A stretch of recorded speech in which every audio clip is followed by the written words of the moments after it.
네, 할렐루야. 네. 우리 하나님 말씀은 요한복음 20장 19절부터 23절까지입니다.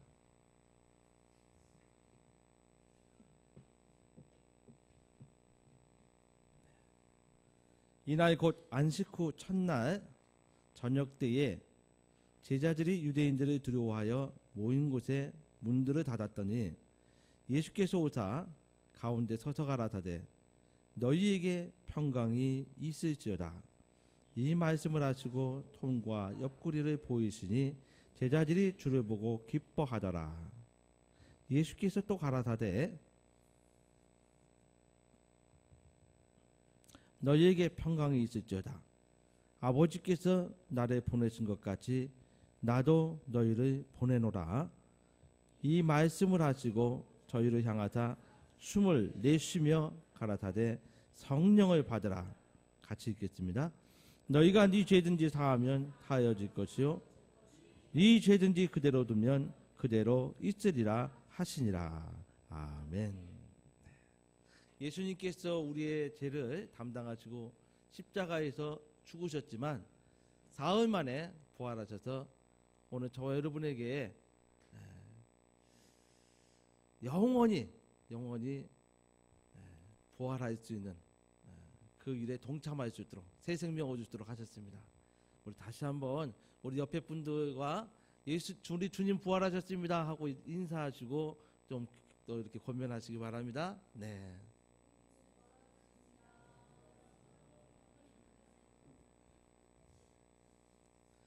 세상을 살아가면서 어르신들은 그렇게 기뻐할 일이 별로 없잖아요. 예? 그날이 그날 같고 힘들 그대인데 좀 부활할 이 중요한 이 같은 부활이라든지 또 우리 주님께서 십자가에 죽으셨더라도 우리에게 새 생명 주신 일이라든지 이런 것들을 생각하시면서 기뻐할 줄 알아야 됩니다. 그게 저와 여러분이 이 세상에서 정말 소망 가지고 또 하늘의 확신 가지고 살아갈 수 있는 신앙생활입니다. 주일날마다 오는 이 날이 사실 예수께서 부활하신 날 아닙니까? 안식 후 첫날. 안식일 동안은 무덤에 계시다가 첫날 부활하셔서 살아나셔서 이날을 기념해서 우리가 주일이라고 하고 또 일주일마다 모여서 하나님께 예배를 하는데 사실은 창조의 첫째 날이에요. 이날은 하나님께 쉬신 날도 아닙니다. 오히려 구약대로 하자면 안식일대로 하자면 제7일이 제일 또 중요한 날이죠. 그러나 주님 부활하신 날은 그 안식하신 날 제7일이 아니라 이제 7일이 지나고 새로 시작하는 첫날 그날 주님께서 부활하셨어요. 유대인들로 얘기하자면은 일해야 되는 날입니다. 제가 이제 이스라엘에 갔더니 그 사람들은 안식일 날 쉬더라고요. 그래서 안식일 날 우리가 막 여러 군데를 돌아보려고 버스를 타는데 길거리에 뭐가 없어요? 차가 없어요. 그 정도로 유대인들은 거의 다 안식일 날 쉽니다. 그럼 주일은 안 쉬냐? 주일도 쉬어요. 왜 그러냐면 다른 사람은 다 쉬니까 다른 나라 다 쉬니까 쉬어요. 참 좋은 나라입니다. 근데 그들은 여전히 안식일을 쉽니다. 주님 부활하신 날 주님을 하나님의 아들로 인정치 않기 때문에 그가 우리 죄를 담당할 십자가에 죽으시고 부활하신 것에 대해서 인정치 않아요. 그래서 그들은 여전히 부활에 믿음이 없습니다. 그런데 우리가 믿는 예수님은 우리가 증거를 받은 대로 그 말씀을 들은 대로 부활하셨습니다. 그 부활하신 주님이 그 증거가 뭐죠? 하늘에 올라가셔서 하늘로 올라가신 거 보신 분 있어요? 저도 못 봤습니다. 근데 증거가 있다는 겁니다. 하늘에 올라가셔서 내가 너에게 성령을 보내주겠다 하신 그 말씀대로 우리에게 성령이 임하시니 그게 증거입니다. 성령 받은 사람만이 그 증거를 확실하게 체험한 사람들이에요. 성령 받지 못하면 예수님 부활했던 증거를 믿는다고 아무리 얘기해도 증거가 없는 사람이에요. 그래서 성령은 꼭 받아야 돼요. 받아야 합니다. 오늘 우리 성도님들이 살아가면서 또 여기 이제 젊은 학생들도 있는데 살아가면서 우리 인생에 있어서 어려움이 없을 수는 없습니다. 누구나 다 어려움이 있습니다. 근데 어려울 때마다 그거 어떻게 해결하시죠? 많이 고민되시잖아요. 어떤 사람들은 나를 도와줄 만한 사람을 찾아갑니다. 어떤 사람들은 뭐 친구를 찾아갑니다. 그리고 어떤 사람은 이것저것 다 도움이 안 될 것 같으니까 혼자 고민하고 힘들고 막 그런 가운데서 아주 극단적인 선택을 하는 경우도 있죠. 세상 사람들은 이렇게 어려움에 대해서 그 문제에 대해서 해결하기도 하고 해결 못 받기도 하고 하면서 그렇게 살아갑니다. 그럼 예수 믿는 사람들은 어떻게 해야 되느냐는 거죠. 저와 여러분들이 어떻게 해야 되죠?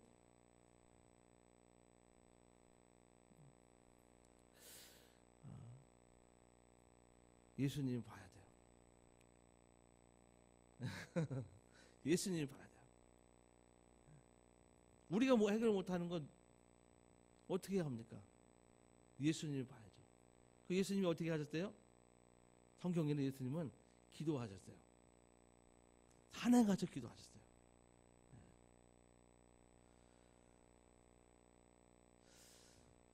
그런데 우리도 예수님 보고도 기도하면 되잖아요.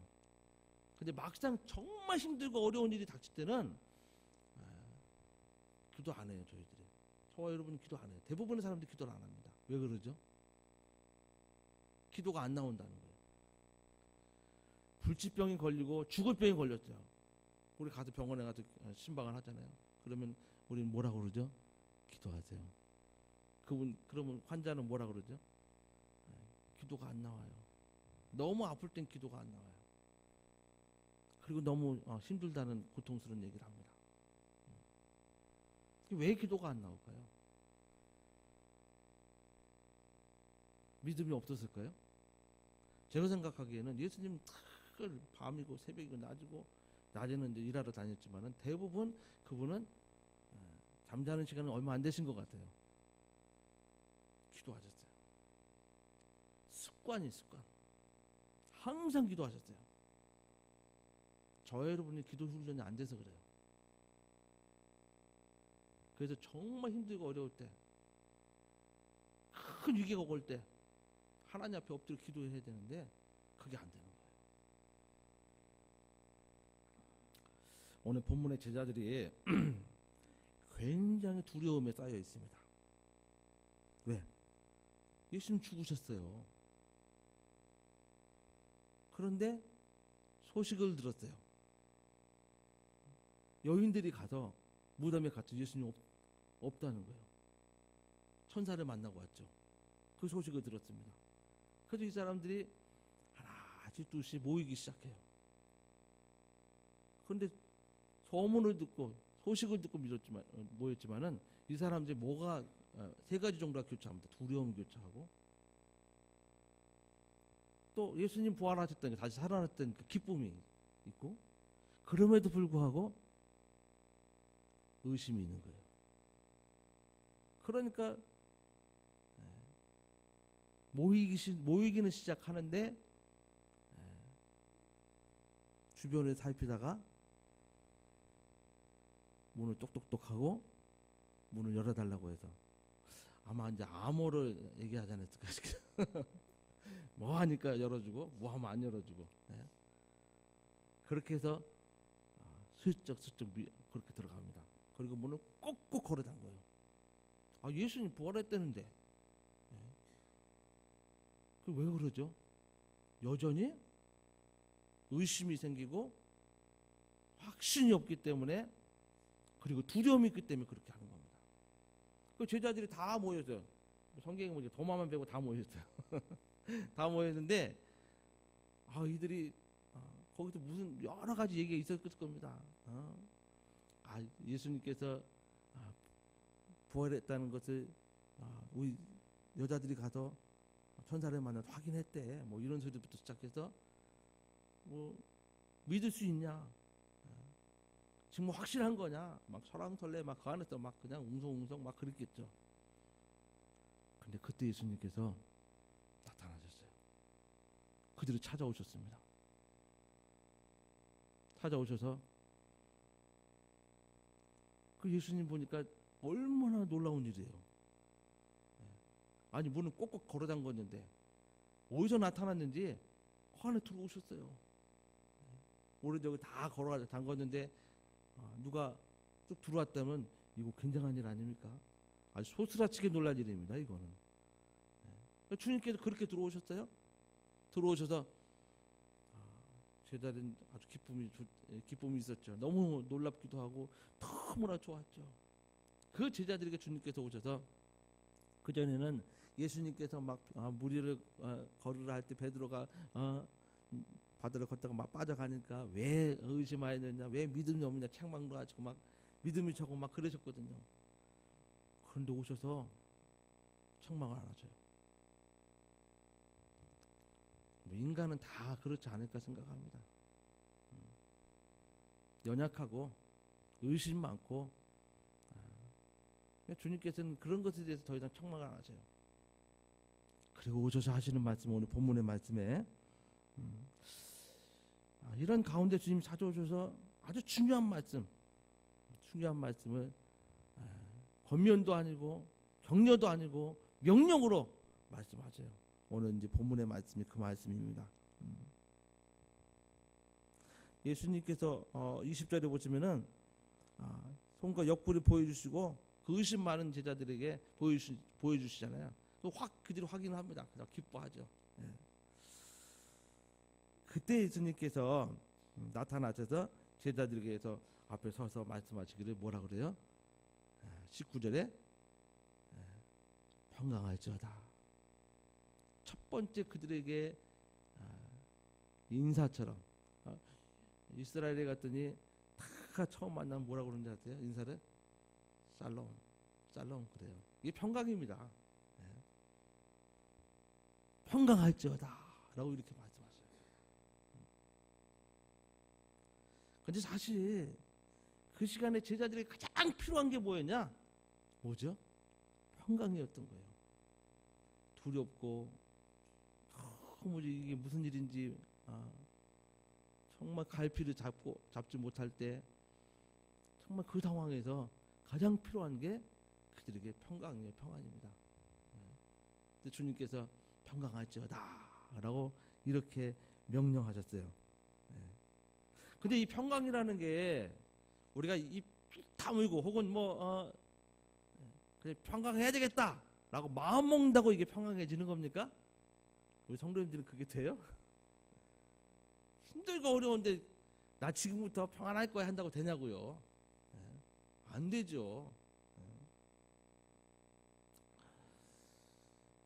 이게 뭐 소유로서 이렇게 이루어지는 것도 아니고요. 내가 뭐 권력이 있거나 돈이 많거나 높은 자리에 있다고 이루어지는 것도 아니에요. 어떻게 이루어질까요? 주께서 적어도 내가 너에게 주는 평안은 세상에 주는 것 같지 않다 그랬거든요. 그 평안은 어떻게 이루어질까요? 주님을 만나야 돼요. 주님 하늘에 계신데 어떻게 만나죠? 그러나 오늘날 우리가 여긴 다 주님 만난 분들입니다. 주님 만나니까 우리 안에 생명도 오고 우리 안에 정말 그 약속의 말씀 앞으로 이루어질 천국에 대한 그 확신의 말씀을 가지고 이 자리에서 정말 신앙생활을 하고 있지 않습니까? 이처럼 평강하려면 주님을 만나야 돼요. 주님을 만나기 전에는 평강을 누릴 수가 없습니다. 이 우리가 어려울 때 주님 만나 평강을 이제 우리가 누릴 수가 있는데 사실 이 평강이 뭐죠? 예수께서 평강하라 할 때 그 평강은 적어도 우리가 누릴 수 있는 그 평강은 뭐냐면요. 내가 믿은 예수님은 죽은 예수님이 아니라는 거예요. 예수께서 부활하신 자기의 그 모습을 옆구리도 보여주시고 손에 못자국도 보여주시면서 예수님 그들 앞에 살아난 모습으로 나타나셨잖아요. 살아있는 예수님 믿는 것이 바로 평강입니다. 평강할지어다 주께서 말씀하시는 것은 너희가 내가 죽는 걸 봤지만은 지금은 살아났다는 겁니다. 나는 너희 앞에 이렇게 살아난 부활이다 라고 이렇게 말씀하시는 거예요. 예수께서 나는 부활이다 라고 말씀하시잖아요. 나는 부활이다 라고 이렇게 말씀하시는 거예요. 그 예수님 보고 평강하지 않을 자가 없는 겁니다. 첫 번째 말씀하신 것이 평강할지어다 하시는 말씀이에요. 두 번째 명령의 말씀이 뭐냐면요. 21절 말씀 한번 보시겠습니다. 21절에 보시면은 우리 같이 다시 한번 읽어보시겠습니다. 시작. 예수께서 또 가라사대 너희에게 평강이 있을지어다. 아버지께서 나를 보내신 것 같이 나도 너희를 보내노라. 여기 또 21절에 평강할지어다 또 말씀하시잖아요. 예수님 잔소리 하시는 거예요? 아닙니다. 19절에 나와 있는 이 평강할지어다 하는 말씀은 자기의 모습을 직접 살아계신 자기의 모습을 직접 보여주시면서 두려움 말라는 겁니다. 두려움에 사로잡혀 있고 참으로 힘들고 어려운 그 상황에 있는 제자들에게 두려움 말라는 거예요. 근데 여기 21절의 말씀은요. 21절에 나와 있는 평강은 왜 주님께서 또 평강할지어다 라고 이렇게 말씀하셨냐면은 사실은 이것은 그 뒤의 내용을 그 뒤의 내용이 뭐죠? 아버지께서 나를 보내신 것처럼 나도 너희를 보낸다. 사명을 주시기 위해서 우리에게 사명을 주시기 위해서 평강할지어다 또 말씀하신 거예요. 두려워 말라 라고 말씀하신 다음에 이제는 내가 너희를 보내겠다 라고 말씀하실 때에 평강할지어다 라는 말씀을 또 사용하셨어요. 사명을 주시기 위해서 저와 여러분이 이 땅에 살아가는 이유가 뭐냐 이거예요. 우리가 예수 믿고 나서 구원받았습니다. 예수 믿고 나서 예수님 부활하신 거라서 부활의 소망 가졌습니다. 그냥 믿고 나만 믿으면 돼 하고 그냥 끝나는 문제가 아니라는 얘기예요. 어떻게 살 거냐? 어떻게 살아야 되죠? 예수님께서는 내가 보내는 받은 것처럼 나도 너희를 보낸다 라고 이렇게 말씀하셔요. 그것을 이루기 위해서는 사명감이 있어야 됩니다. 그냥 사라지는 게 아닙니다. 마가복음 16장 15절에 보니까 또 가라사대 너희는 온 천하에 다니며 만민에게 복음을 전파하라고 예수님 승천하시기 전에 제자들에게 말씀하셨어요. 또 사도행전 1장 8절 너무 잘 아시죠? 오직 성령이 임하시면 너희가 권능을 받고 예루살렘과 온 유대와 사마리아 땅 끝내 증인 되리라. 오늘 본문의 23절의 말씀 다 연관이 있는 말씀이죠. 너희가 네 죄든지 사하면 사하질 것이요 네 죄든지 그대로 두면 그대로 있으리라 하시는 말씀이 있어요.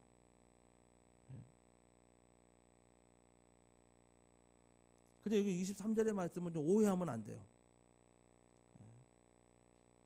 마치 뭐 우리가 죄를 사하는 권세가 있는 것처럼 생각하면 안 돼요. 특히 목사가 더 그러면 안 돼요. 내가 인정해야 구원받는다? 이건 정말 오해입니다. 이건 어떤 말씀하고 연관된 거죠? 우리가 전하는 이 복음, 이 복음과 연관이 되어 있는 것입니다. 그래서 복음이 전해지는 곳마다 죄 용서가 이루어진다는 얘기예요. 이게 죄 사하는 권세가 아니라 내가 무슨 하나님으로부터 무슨 권세를 딱 받아서 예수께서 병자가 왔을 때 특히 이제 중풍부자에 그런 말씀하시잖아요. 내가 네 죄 사함 받았다 하는 것과 이 병 고치는 것 뭐 어떤 게 더 어렵냐고 바리새인들에게 묻잖아요. 근데 주님께서 뭐라 하시죠? 내가 네 죄를 사했다라고 말씀하셨어요. 그건 하나님의 아들, 이제는 하늘에 올라가셔서 왕의 왕이신 우리 주님의 권세입니다. 저와 여러분의 권세는 아닙니다. 근데 그 주님께서 제자들에게 오셔서 하시는 말씀이 너희가 네 죄진이 사하면 사해질 것이요 그대로 두면 그대로 있으리라라고 이렇게 말씀하셨어요.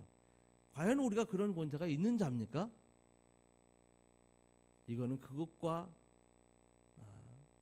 다른 말씀이죠. 내가 아버지께로 보내어 받아서 너에게 온 것처럼 나도 너희를 보내겠다 하는데 누구에게 보냅니까? 여기 믿는 제자 여기 성도들에게 보냅니까? 아니요. 안 믿는 아직도 믿지 않는 그런 복음을 듣지 않은 그런 자들에게 보내겠다는 말씀이잖아요. 이건 복음 전하는 것과 관계 있는 것이죠. 오늘 교회가 이 땅에 있는 이유,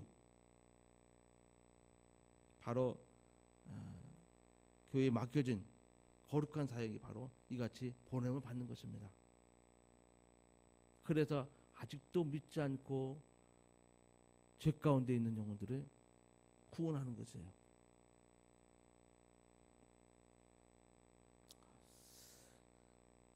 (22절의) 말씀은 주님께서 또 뭐라고 명령하시죠? 우리 한번 또 같이 읽어보시겠습니다. 시작. 이 말씀을 하시고 저희를 향하사 춤을 내시며 가라사대 성령을 받으라 라고 이렇게 말씀하셨어요. 예수께서 한 3가지 정도 좀 명령하신 것입니다. 첫째는 내가 부활했으니 두려워하지 말고 평강하라. 주님 만난 자는 이렇게 다 평강할 수 있습니다. 저와 여러분이 평강한 자들입니다. 그리고 또 두 번째, 평강하라 하시면서 내가 너희를 세상에 보내겠다라는 말씀이에요. 복음을 전하는데 너희를 사용하겠다 하시는 말씀이에요. 세 번째로 일이 있어야 되는데 마지막으로 또 명령하신 말씀이 성령을 받으라는 겁니다.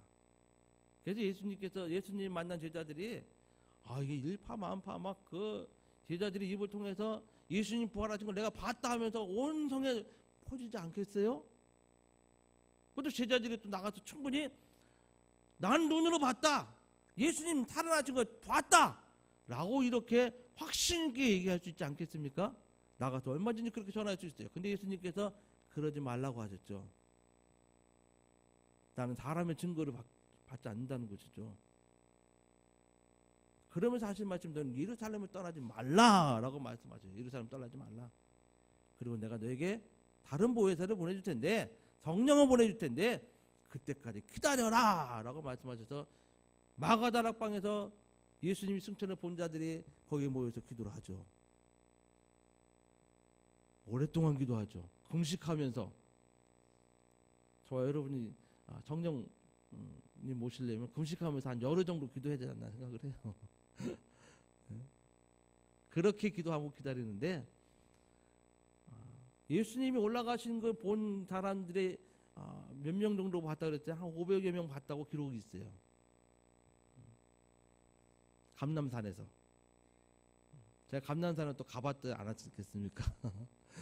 거기에 교회가 하나 세워져 있어요. 교회가 하나. 지붕이 뻥 뚫린 교회. 그래서 지금은 지붕이 이렇게 덮여져 있더라고요. 옛날에 뻥 뚫려 있었대요. 그리고 예수님이 하늘에 올라가기 위해서 도약을 해야 되는지 뭐 해야 되는지 모르겠는데 딱 짚고 섰던 바위가 거기 있어요. 그 진짜인지 뭐 전설인지 모르겠습니다. 거기에 교회가 세워져 있어요. 거기서 500여 명이 예수님 올라가시는 걸 봤어요. 그렇게 많은 사람이 봤음에도 불구하고 예수님 명령을 쫓아서 예루살렘에 들어가서 마가다락방에 들어가서 기도를 해야 되는데 끝까지 주님께서 보내주겠다는 그 약속의 말씀을 들었던 자들 중에 끝까지 기도하며 기다렸던 자가 몇 명이에요? 120명인 겁니다. 이 사람이 마가다락방에서 하늘에 올라가신 주님이 아버지께 중보하시고 그거에서 보내주신 그 성령을 받았습니다.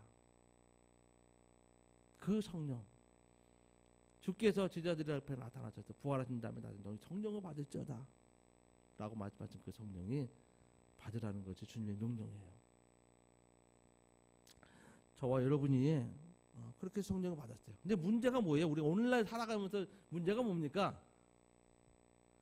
성령 모셨는데도 불구하고, 성령님 우리 안에 모셨는데도 불구하고 성령 충만하지 못한 거예요. 부활절을 맞이해서 주님께서 똑같이 이 자리에서 종을 통해서 세 가지 명령을 받았습니다. 우리 성령도 받았습니다. 이제 다 이뤘지 않습니까? 근데 문제가 있단 말이에요. 성령 충만하지 않아요. 처음 성령 받을 때 성령 충만했어요. 그런데 가면 갈수록 왜 이렇게 성령 충만하지 않습니까? 성령 충만해야 됩니다. 어떻게 살아야 됩니까? 성령 충만한 삶을 살아야 됩니다. 그러기 위해서는 힘들고 어려울 때 제자들이 그 두렵고 참 의심 때문에 참 갈피를 잡지 못하는 그 시간에 주님이 나타나서 주님 만났던 것처럼 그 자리에 저와 여러분이 있어야 돼요. 주님을 만난 자리가 있어야 돼요. 그래서 우리는 예배를 중요하게 생각해야 됩니다. 오늘날 주님이 우리와 함께 하실 수 있는 자리, 예배의 자리가 정말 성령 충만함을 우리가 받을 수 있는 유일한 자리라고 저는 생각합니다. 주일날 이렇게 와서 예배 드리는 것, 오후 예배, 뭐 여러 예배가 많잖아요. 또 혼자 가정 예배도 있을 수 있고, 그때마다 주님 우리와 함께 하실 텐데 그 예배의 자리에서 우리 주님 만날 수 있어야 됩니다. 그래야 성령 충만함을 유지할 수가 있어요. 자, 두 번째로 그럼 성령 충만함을 어떻게 또 유지할 수 있느냐? 그것은 바로 약속의 말씀을 붙들어야 됩니다. 하나님의 말씀을 붙들어야 돼요. 오늘 본문의 말씀 중에 우리 20장 29절 한번 봅시다. 아직 읽지 않았지만은 29절 한번 보겠습니다. 같이 읽어보겠습니다. 시작. 예수께서 가라사대 너는 나를 본고로 믿느냐? 보지 못하고 믿는 자들은 복되도다 하시니라. 이게 도마에게 하신 말씀이거든요.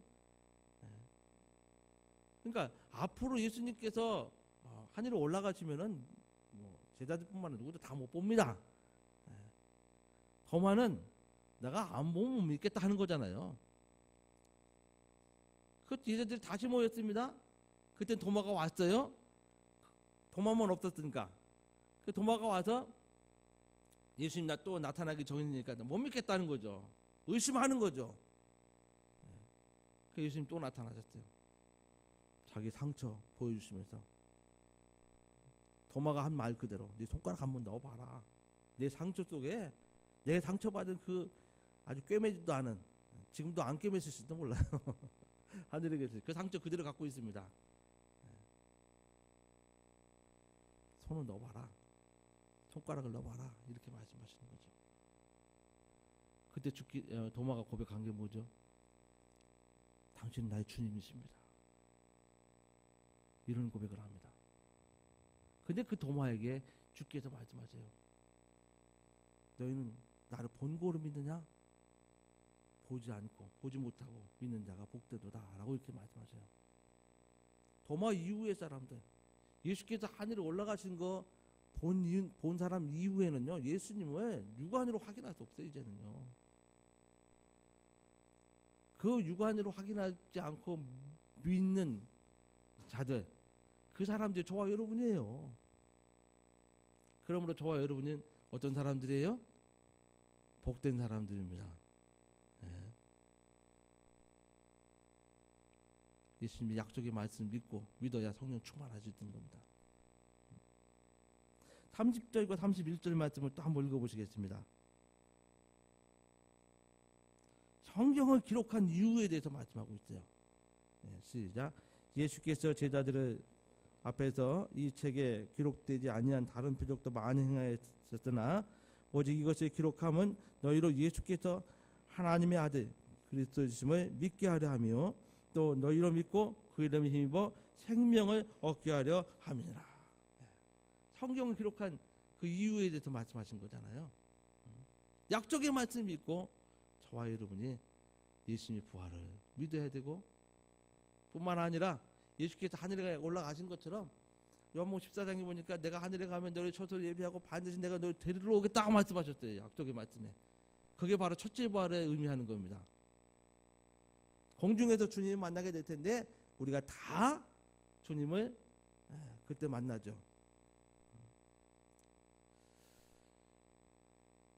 그거 약속의 말씀 믿지 않으면은 절대로 믿어지지도 않고요, 이루어지지도 않는 말씀이에요. 이렇게 우리가 약속의 말씀 믿고 신앙생활 할 때에 성령 충만함을 유지할 수가 있는 것입니다. 하나님은 성령을 보내주셔서 우리가 그 말씀을 믿을 수 있도록 도와주시고요, 인도해 주시고 그 말씀을 참으로 우리가 확신에 가질 수 있도록 우리 안에 확증을 주십니다. 성령께서 그 일을 하시는 겁니다. 세 번째로 어떻게 성령 충만함을 유지했느냐? 오늘 부활절이라서 이런 말씀을 드리는 게 아니라 부활의 증인이 돼야 됩니다. 우리 사도행전 3장 15절 말씀 한번 찾아서 보시겠습니다.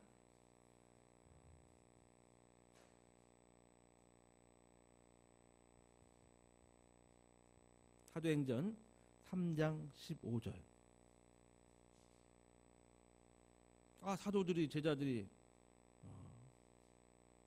늘 예수님 복음을 전하면서 한 증거한 말씀입니다. 우리 같이 읽어보겠습니다. 시작. 생명의 주를 죽였도다. 그러나 하나님이 죽은 자 가운데서 살리셨으니 우리가 이 일의 증인이로라. 이거 증거했단 말이에요.